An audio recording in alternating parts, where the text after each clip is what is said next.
تمام تعریفیں اس رب کے لیے ہیں جو عالمین کا خالق و مالک ہے۔ پچھلے ایپیسوڈ میں ہم نے زندگانی امام زین العابدین اسلام کے سلسلے میں یہ بتایا تھا کہ امام زین العابدین اسلام کس طریقے سے لوگوں کے لیے شفقت محبت سے پیش آتے تھے اور کس طریقے سے لوگوں کی مدد کیا کرتے تھے۔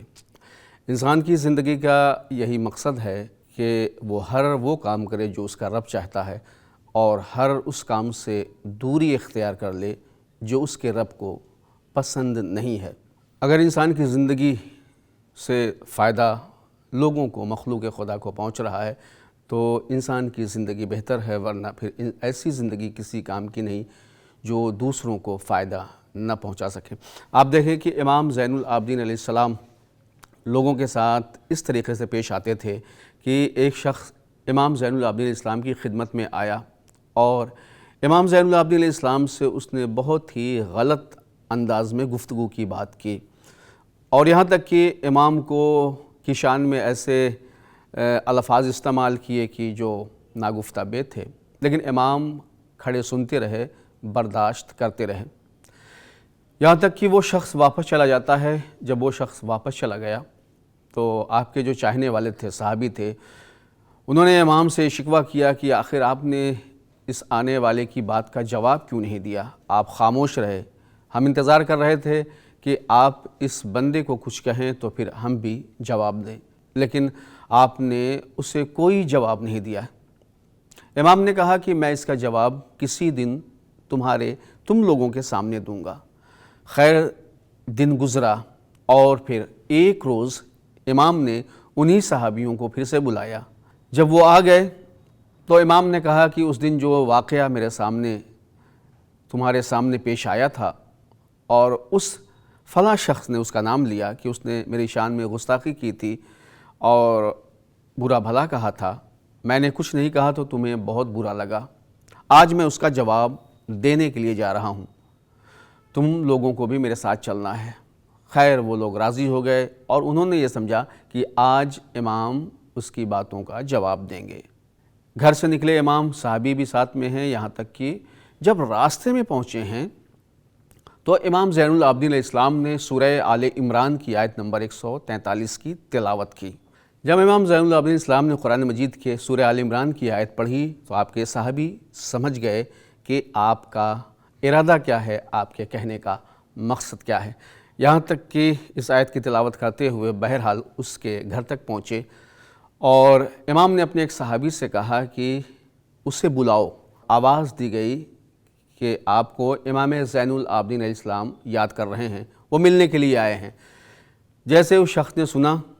وہ سمجھ گیا کہ آج علی ابن الحسین زین العابدین مجھ سے اس دن کا بدلہ لینے کے لیے آ رہے ہیں۔ خیر وہ شخص گھر سے باہر نکلا تو امام نے اس شخص سے کہا کہ بھائی اس روز اس دن جو باتیں تم نے میرے سلسلے سے کہی تھیں، اگر وہ باتیں میرے اندر موجود ہیں تو میں خدا سے ان باتوں کے لیے مغفرت کا طالب ہوں، میں معافی چاہتا ہوں اللہ سے، اور اگر میرے اندر وہ باتیں موجود نہیں ہیں تو پھر خدا تمہیں معاف کر دے۔ جیسے اس شخص نے امام زین العابدین علیہ السلام کی ان باتوں کو سنا، وہ سمجھ گیا کہ امام زین العابدین علیہ السلام کیا کہنا چاہتے ہیں، فوراً امام کے گلے لگ جاتا ہے، قدموں پہ گرتا ہے اور کہا کہ نہیں، میں نے جو باتیں آپ کے سلسلے سے کہی تھیں وہ باتیں سراسر غلط تھیں اور میں نے بہتان کیا تھا آپ پہ، آپ مجھے معاف کر دیں۔ امام زین العابدین علیہ السلام نے ارشاد فرمایا کہ نہیں، میں نے تمہیں پہلے ہی معاف کر دیا اور میں یہاں پہ تم سے کوئی انتقام لینے کے لیے، بدلہ لینے کے لیے نہیں آیا تھا، بلکہ میں صرف اور صرف اس لیے آیا تھا کہ میں تمہیں معاف کر دوں۔